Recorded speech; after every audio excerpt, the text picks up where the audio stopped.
네, 안녕하십니까. 자슈아 트리입니다.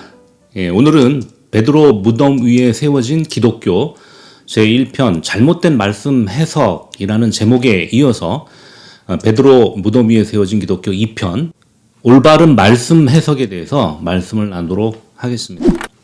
마태복음 16장 18절 말씀은 로마 기독교 교회를 정의하거나 또 정체성을 설명하는 마치 황금률과 같은 구절로 본다라고 말씀드렸습니다.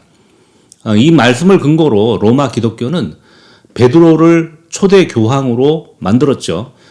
그리고 교황의 절대적 권위를 상징하는 베드로의 천국 열쇠를 통해서 하나님의 유일한 대리자로서 교황의 위치를 올려놓게 됩니다. 그러나 지난 영상에서도 말씀드렸듯이 이 구절의 잘못된 해석으로 인해서 로마 기독교의 뿌리가 어떤 것인지 분명하게 드러났습니다. 결국 그 잘못된 터 위에 로마 기독교가 세워지는 결과를 가져왔다고 말씀드렸습니다. 예수와께서 교회의 머리가 되셨어야 하는데 교황이 교회의 머리가 된 것이죠. 카톨릭에서 예수와는 십자가에 처형된 모습으로 여전히 달려 계시거나 아니면 마리아의 품에 안겨있는 아기의 모습으로 이미지화되어 있습니다. 여러분 이것을 어떻게 생각하십니까? 이런 이미지는 마시아의 모습을 강화시킵니까? 약화시킵니까? 매우 나약한 존재로 각인시키죠. 반대로 교황의 이미지는 어떻게 되어 있습니까? 어떤 이미지를 하고 있습니까? 여러분들이 미디어나 매스컴을 통해서 많은 그림들을 통해서 아마 교황의 이미지를 기억하고 계실 겁니다. 여러분들의 판단에 맡기겠습니다. 교황은 면죄부라고 하는 아주 기상천외한 종교 권력을 만들어내죠. 면죄부란 무엇입니까? 교황의 권한으로 개인의 속죄에 따른 일시적인 벌을 면제받을 수 있다고 하는 증서를 말하는데요. 이 증서에 가격을 매겨서 판매한 것이 바로 면죄부 판매입니다. 심지어 죽은 사람을 위해서 연옥의 벌을 면제할 수 있다라고 이렇게 홍보하면서 많은 사람들을 자극해서 면죄부 판매를 확대하죠. 이렇게 해서 벌어들인 돈은 십자군 전쟁 이후에 교황청이 유럽 황실에 빚졌던 재정부담금을 갚는 데 일부 쓰이기도 했지만 이 돈은 주로 막대한 비용이 들어가는 아이러니하게도 이 베드로 성당을 재건하는 데 쓰이게 됩니다. 화려함과 장대함을 갖춘 건물이나 또 성화, 성물 등과 같은 것은요, 이 보이지 않는 믿음에서 보이는 믿음에 집착하도록 신앙의 본질을 왜곡시키는 역할을 합니다. 그래서 하나님께서 너희를 위해 새긴 우상과 어떤 형상들을 만들지 말라고 명령하셨는데 이런 것들은 교황과 교회의 이 외적인 권위를 높이는 수단이 되었다는 거죠. 자신을 위해서 새긴 우상이나 어떤 형상들은 이런 역할들을 한다는 거예요. 외적인 권위를 높이는 수단이 된다는 거예요. 이에 참다 못한 사제들과 신학교 교수들이 로마 기독교의 부패에 반기를 드는 목소리들을 높이게 됩니다. 그렇게 되면서 시작된 것이 바로 종교개혁이죠. 종교개혁은 처음부터 신학적인 문제로 시작된 게 아니라 이와 같이 카톨릭의 부패와 종교 권력형 착취가 발단이 된 사건이라고 말씀드렸습니다. 그 대표적인 게 바로 면죄부 판매입니다. 이후에 카톨릭의 이 비성경적인 신학적인 문제들, 예를 들면 성찬 의식 같은 것들이 있죠. 이것도 역시 교황의 권위를 높이는 수단이 됐는데 이런 것들이 문제가 되면서 추가된 것이고 개혁에 참여했던 사제들과 교수들이 비로소 이제 시간이 지나면서 개혁된 교회의 탄생을 주도하게 됩니다. 이런 것들을 개선하기 시작하면서 이 개혁에 참여했던 사제들과 교수들이 개혁된 교회의 탄생을 주도하게 되는 것이죠. 베드로가 순교하고 묻혔다고 말하는 이 베드로 성당 밑에는 지금도 지하 무덤이 있습니다. 그 무덤에는 역대 교황들과 또 카톨릭 군주들의 시신이 안치되어 있습니다. 결과적으로 로마 기독교를 상징하는 교회가 수많은 죽음들 위에, 즉 무덤들 위에 세워지게 된 꼴이 된 거죠. 여러분 바티칸은 로마 신화에 나오는 신들의 언덕 중에 하나였습니다. 점치는 언덕이라는 이름을 가지고 있는 곳에 이 로마 기독교를 상징하는 베드로 성당이 서게 된 것이죠. 이건 처음부터 잘못된 터 위에 시작된 것입니다. 결국 사람의 무덤 위에서 그들의 교회가 시작되었다고 볼 수 있죠. 여러분, 과연 그 터 위에 세워진 교회가 생명력이 있을까요? 그렇다면 기독교 교회들이 앞으로 어떻게 될까요? 코로나 이후에 개혁교회는 급격하게 무너지고 있는 현상들을 볼 수가 있습니다. 그러나 여러분, 꼭 아셔야 할 것이 있습니다. 제 말에 오해가 되지 않았으면 좋겠는데, 저는 로마 기독교 자체를 부정하는 게 절대 아닙니다. 왜냐하면 바울이 말하는 두 가지 신비가 있는데, 그 중에 하나는 유대인들이 눈이 가리워져서 그들의 마시아어를 알아보지 못했다는 것이고, 또 하나의 신비는 하나님을 전혀 모르던 어떤 언약도 약속도 받은 적이 없는 이방인들에게도 이 마시아어가 알려졌다는 사실이에요. 이것은 전적인 은혜다라고 바울이 말합니다. 이건 달리 설명할 방법이 없어요. 다시 말하면 비록 이 잘못된 터 위에서 시작된 이방 교회라 할지라도 하나님께서 이 로마 기독교 안에도 예수아를 주셨다는 거예요. 비록 예수아가 예수라는 이름으로 변질되어 갔지만, 그래서 부족한 복음이 되었지만 로마 기독교 안에도 부족한 복음을 주셨다는 거예요. 부족하지만 어쨌든 복음을 주셨다는 거예요.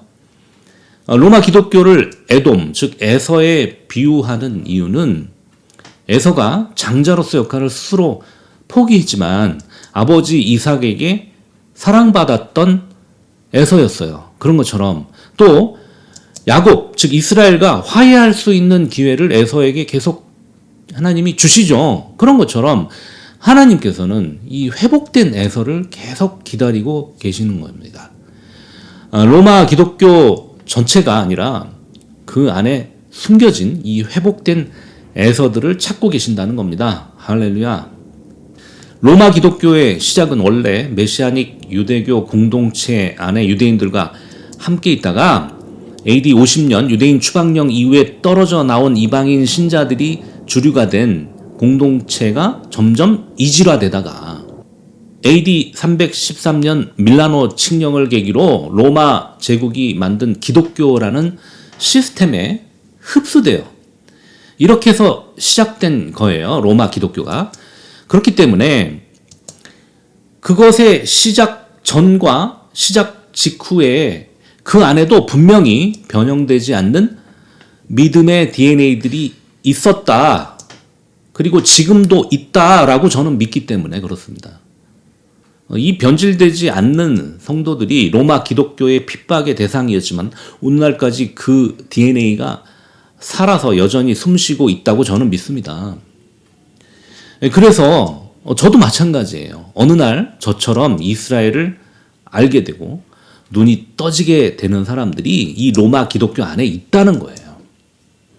이스라엘은 거치는 돌입니다. 유대인들에게 예수아가 거치는 돌이었듯이 우리 이방인들에게는 이스라엘이 거치는 돌이에요. 걸려 넘어지는 돌입니다. 그 돌은 우리가 맛보고 씹어서 소화시킬 수 있는 게 아니에요. 머리로 이해할 수 있는 게 아니라고요. 누가 가르쳐 준다고 지식으로 이해할 수 있는 게 아닙니다. 어느 날 그냥 한 방에 그냥 심장 안으로 들어오는 거예요. 이스라엘이.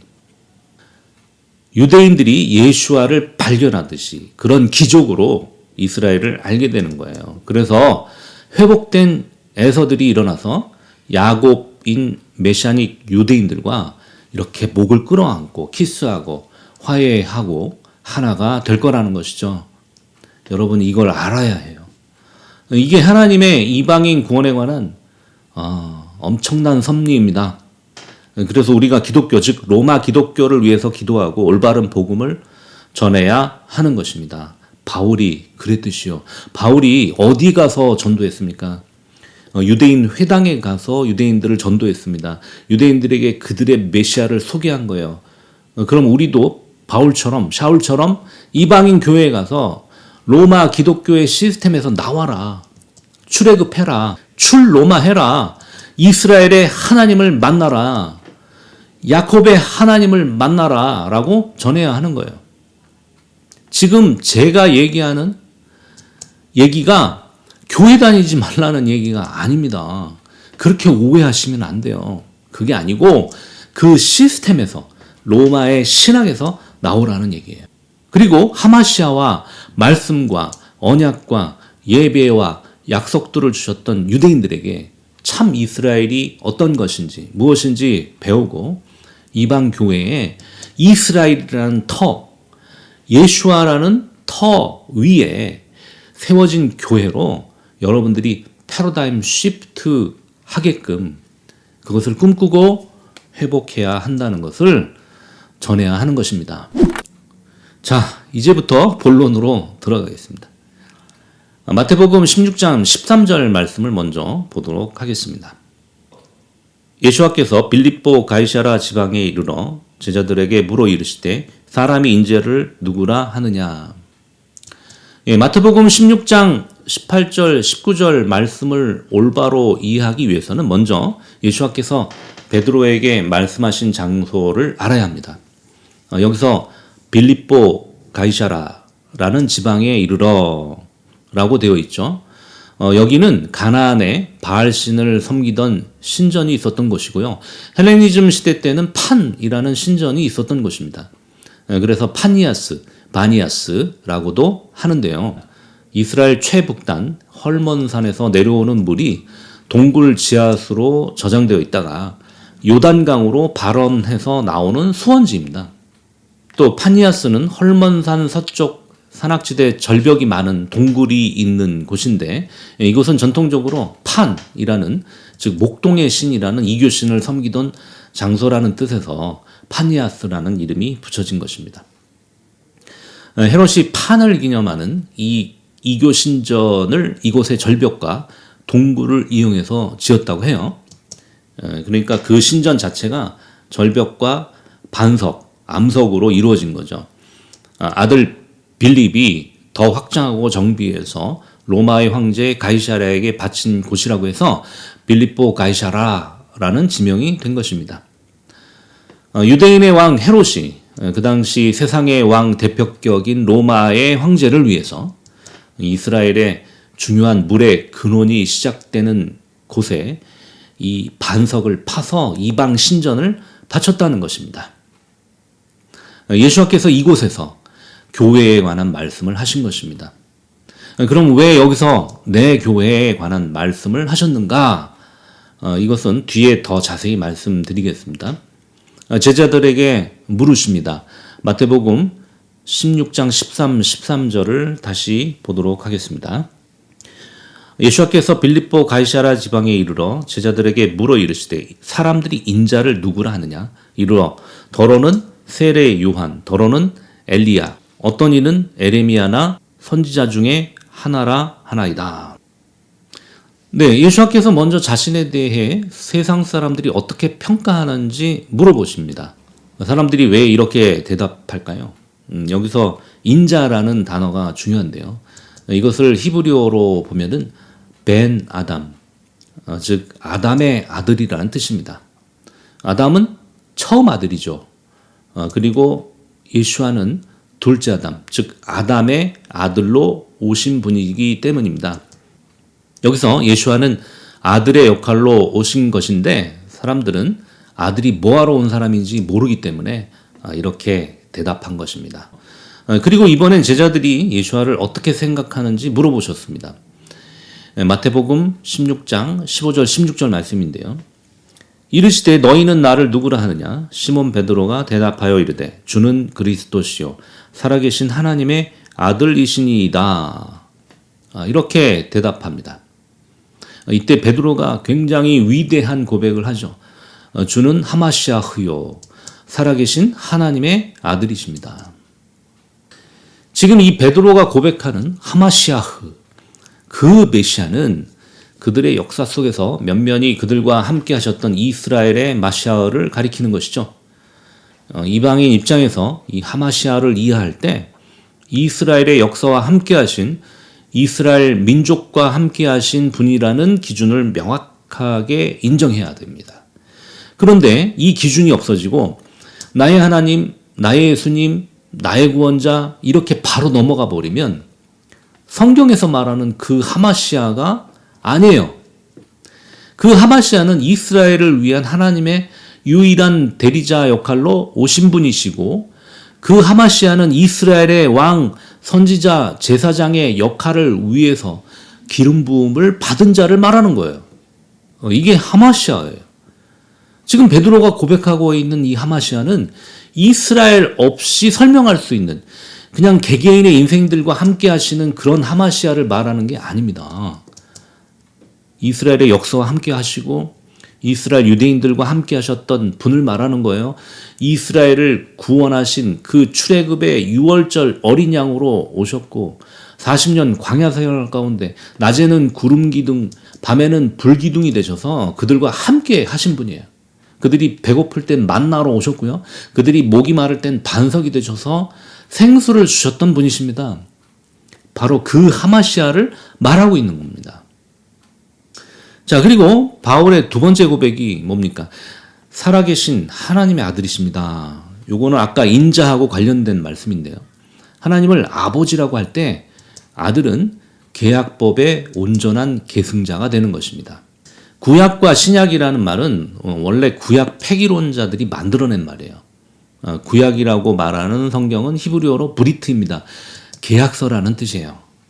그래서 아버지와 아들은 계약의 관계다. 그 관계에서 책임과 의무를 설명한 이스라엘의 역사, 계보들, 이것이 바로 성경이에요. 구약이에요. 하나님의 법이 설명된 책이 성경이에요. 하나님 아버지는 이스라엘 집의 법이 되십니다. 그렇다면 아들은 뭐예요?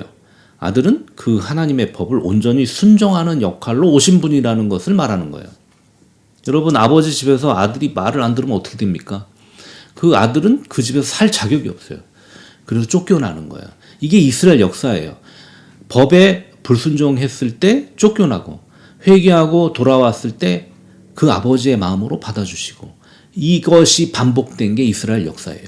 따라서 주는 하마시아시오, 살아계신 하나님의 아들이십니다 라는 이 베드로의 고백은 당신은 이스라엘을 위한 하나님의 유일한 대리자로서 하나님의 법을 완전하게 수행하시러 오신 분이십니다 라는 고백입니다. 마태복음 16장 17절 말씀을 보겠습니다. 예수께서 대답하여 이르시되 바요나 시모나 내가 복이 있도다. 이를 내게 알게 한 이는 혈육이 아니요 하늘에 계신 내 아버지시니라. 네, 유대인들이 예수와를 하마시아로 안 믿는 것은 이방인들 입장에서 참 놀라울 정도로 이해가 안 되는 일이에요. 그 마시아어는 유대인들에게 역사 속에 깊이 인식되어 있고 그들의 모든 그 예언들 가운데 나타나신 분이시기 때문에 그렇죠. 그런데요, 더 이해가 안 되는 것이 있습니다. 그거는 이방인이 예수와를 믿게 됐다는 거예요. 물론 처음에 그 이스라엘이라는 원줄기에 접붙여질 땐 그랬어요. 그러나 이방인의 믿음이 이 로마 기독교 시스템 안으로 들어가면서 변질된 믿음이 되고 나서는, 즉 예수와를 이제 예수라고 부르게 되죠.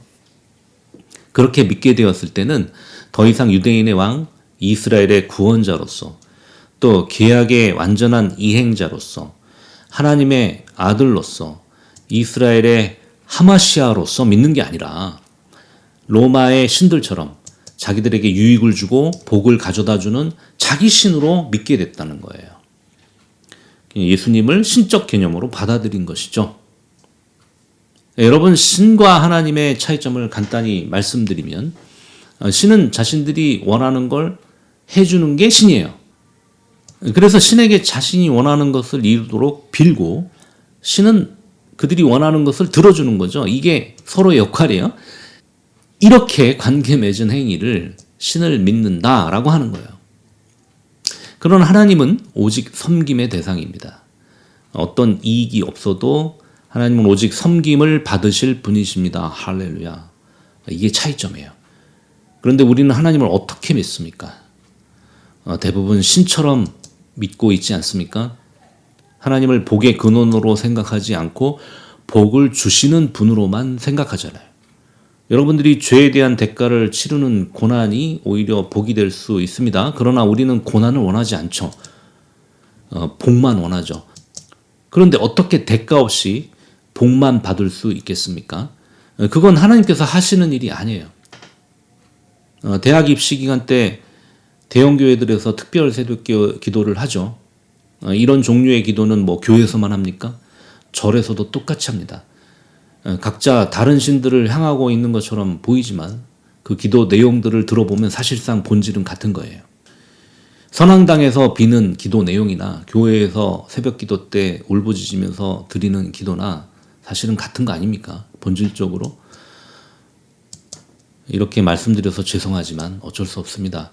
예수와께서 유대인인 베드로에게 하늘 아버지께서 알려주시지 않으면 그 하마시아를 알 수 없다고 말하셨죠. 그렇다면 이방인인 우리가 어떻게 로마 카톨릭 그 기독교 시스템의 교리와 인본주의 신학의 시스템 안에서 그 하마시아를 알 수 있겠습니까? 저는 불가능하다고 생각합니다. 그래서 우리가 하나님을 알기 위해서는 이 로마 기독교 시스템에서 나와야 돼요. 그리고 유대인들의 찢찢, 옷자락을 붙들어야 하는 거예요. 그들의 가르침을 붙들어야 한다는 말입니다. 다음은 문제가 되는 이 마태복음 16장 18절 말씀을 보겠습니다. 또 내가 내게 이르노니 너는 베드로라. 내가 이 반석 위에 내 교회를 세우리니 음부의 권세가 이기지 못하리라. 네, 여러분 예수님은 어떤 언어를 사용하셨을까요? 그때 당시 가나안 지역의 표준어가 아람어였습니다. 아람어가 아니면 히브리 사람들의 모국어인 히브리어를 사용하셨겠죠. 이걸 잊으시면 안 됩니다. 100% 확신하건대 예수와께서는 제자들과 헬라어로 말씀하시지 않았습니다. 그런데 아이러니한 일은 신약이 헬라어로 기록되었다는 점이에요. 이것은 또 하나님의 섭리입니다. 어쨌든 베드로는 헬라어로 페트로스라고 했고요. 그렇지만 히브리어 이름으로는 게바입니다. 아람어로는 케파라고 하죠. 그러면 예수와께서 헬라어를 사용하셔서 히브리 사람에게 베드로라고 했을까요? 페트로스라고 하셨을까요? 아니면 게바야 혹은 케파야라고 하셨을까요? 자, 또 반석은 헬라어로 페트라라고 말씀드렸습니다. 이것을 히브리어로는 에벤이라는 단어를 쓸 수 있습니다. 이사야서 28장 16절 말씀을 보도록 하겠습니다. 내가 한 돌을 시온에 두어 기초를 삼았노니 곧 시험한 돌이요 귀하고 견고한 기초돌이라. 그것을 믿는 이는 다급하게 되지 아니하리로다. 네, 이 말씀에서 돌이라는 단어가 히브리어로 에벤이라는 단어인데요. 그리고 이 시온의 기초로 삼은 돌은 바로 예수와를 상징하는 돌을 말합니다. 마태복음 16장 18절을 히브리어로 보면 예수와는 베드로를 케파 혹은 게바라고 말씀하셨고 또 이 반석 위에 즉 이 에벤 위에 교회를 세우시겠다라고 말씀하신 겁니다. 그래서 너는 게바라 내가 이 에벤 위에 내 교회를 세우리니 이렇게 말씀하신 거예요. 여러분 어떠십니까? 뭐 지난 강의도 그랬지만 아까 헬라어 번역처럼 페트로스, 페트라와 같은 이 워드 플레이가 전혀 느껴지지 않으시죠? 완전히 어감이 다르게 느껴지죠? 듣는 이에 따라서 페트로스야, 이 페트라 위에 이렇게 보면 어떤 장면이 펼쳐지냐면 헤롯이 세상 왕에게 바쳤던 신전의 반석 위에 교회를 지을 수 있습니다. 신전의 반석 위에 교회를 짓겠다라고 말씀하신 것처럼 들을 수도 있고, 그런데 이것을 히브리어의 어떤 뉘앙스로 보면 게바야 이 에벤 위에 내 교회를 짓겠다 이렇게 보면 이 말씀은 시온의 기초로 삼은 한 돌이신 예수와를 반석으로 내 교회를 짓겠다라고 말씀하신 것처럼 들릴 수 있다는 것이죠. 여러분은 예수와께서 어떤 반석을 가리키고 계시다고 생각하십니까? 그리고 지금 로마 기독교는 어떤 반석 위에 서 있다고 생각하십니까? 여기서 에벤이라는 단어에 주목할 필요가 있습니다.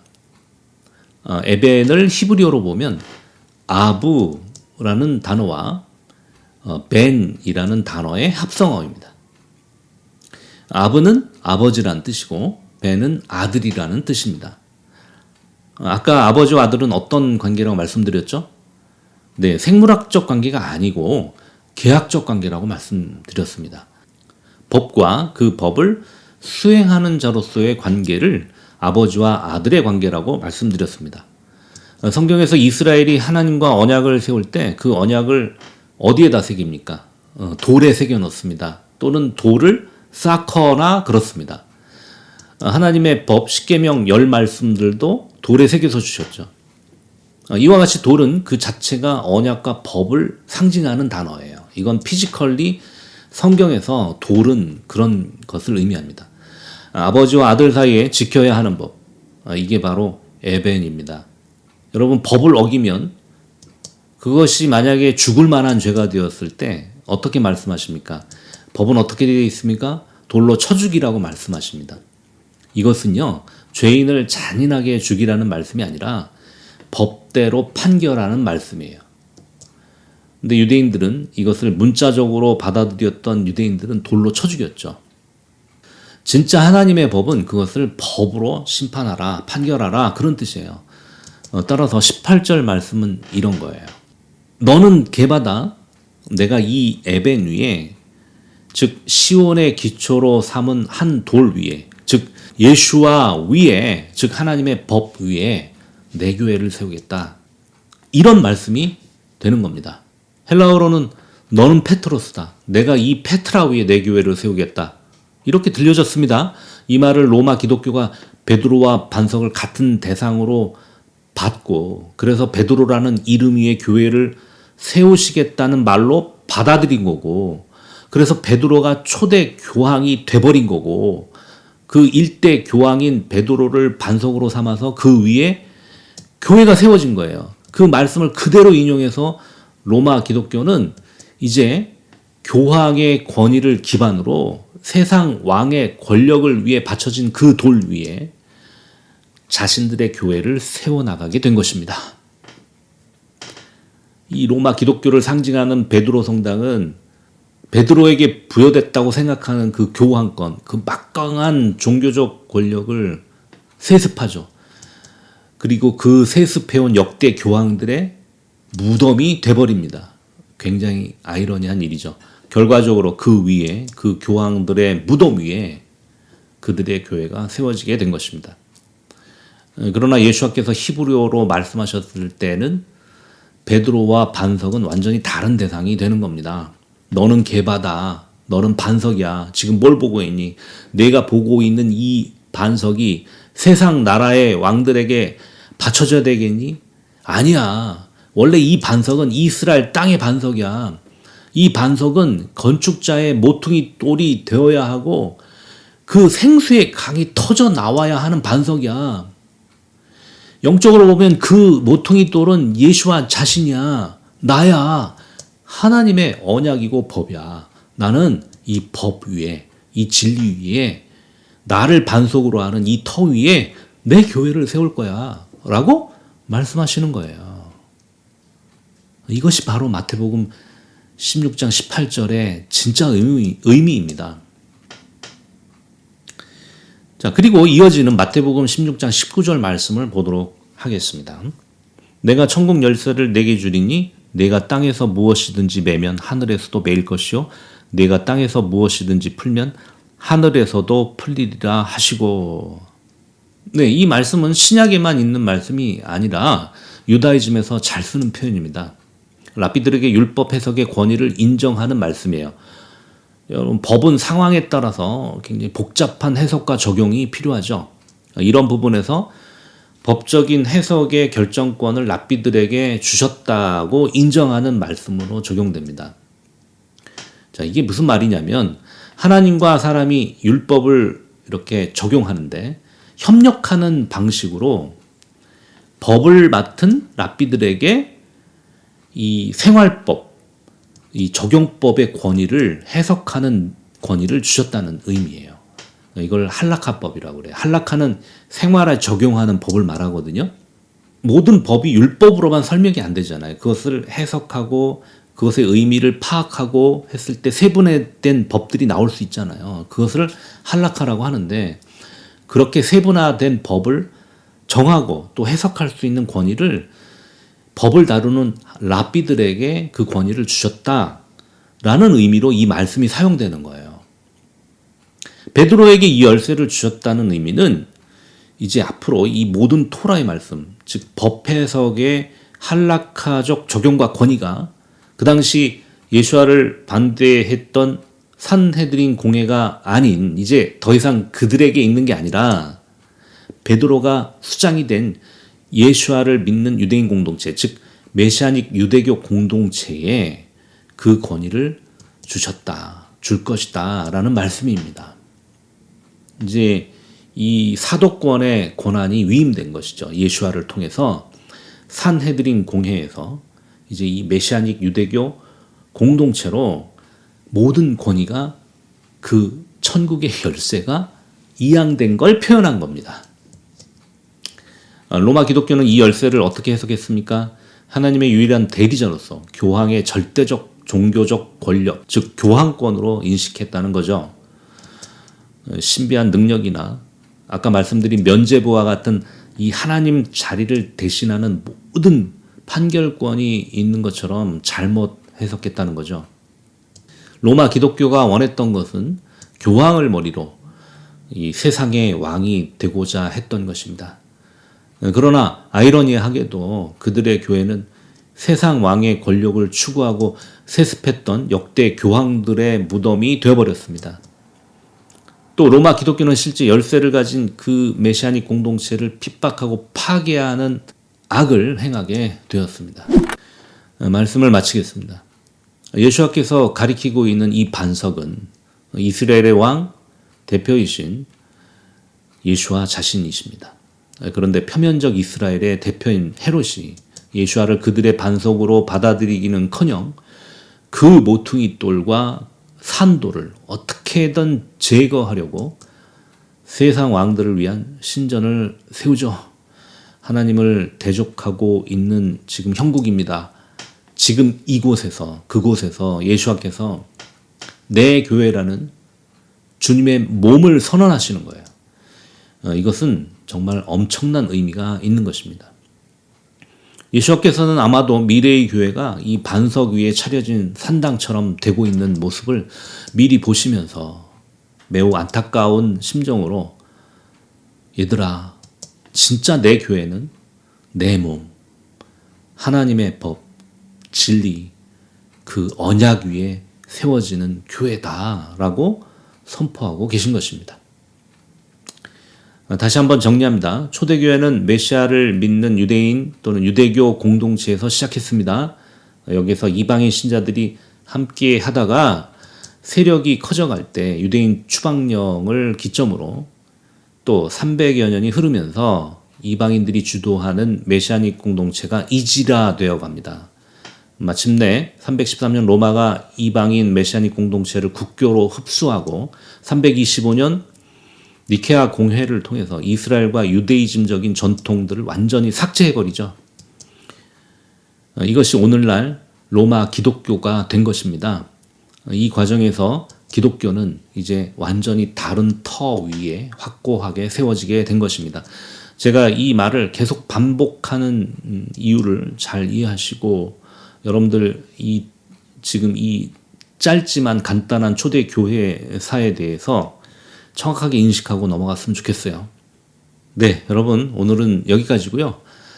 다음 시간에 다른 주제로 또 찾아뵙도록 하겠습니다. 샬롬.